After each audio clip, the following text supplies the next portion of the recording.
आषाढी वारीच्या बैठकीत शासनाचा महत्त्वाचा निर्णय दौंडमधील प्रस्तावित कत्तलखाना रद्द करण्याचा निर्णय झालेला आहे। मुख्यमंत्री एकनाथ शिंदेंकडून वारकऱ्यांची आग्रही मागणी मान्य करण्यात आली। दौंड येथील कत्तलखाना रद्द करण्यासाठी बंडातात्या कराडकर आंदोलनाच्या पवित्र्यात होते।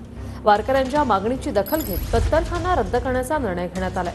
तर आषाढी वारीत सहभागी दिंड्यांना 20,000 रुपयांचं अनुदानही मिळणार आहे। वळ्यातील सर्व अडचणी व सुविधाबद्दल चर्चा झाली। सर्व चर्चा मुख्यमंत्र्यांनी मान्य केली।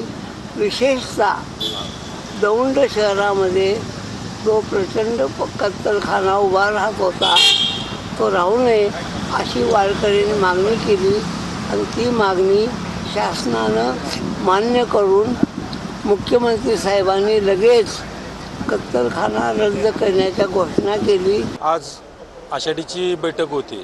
आषाढी वारीच्या या बैठकीच्या निमित्ताने माननीय मुख्यमंत्री यांच्या अध्यक्षतेखाली देवस्थानचे विश्वस्त या निमित्तानं आज उपस्थित होते। सर्व विभागाचे सचिव उपस्थित होते। यांच्या सगळ्या समवेत आज ज्या पालख्यांना येणाऱ्या ज्या अडचणी आहेत त्या अडचणी माननीय मुख्यमंत्री महोदयांनी मागच्या वर्षीच बऱ्यापैकी दूर केलेल्या आहेत। भौतिकदृष्ट्या ज्या गरजा लागतात, ज्या सुविधा लागतात त्या सुविधा देण्याचं काम सर्व पालख्यांच्या विश्वस्तांनी आज या ठिकाणी सांगितलं।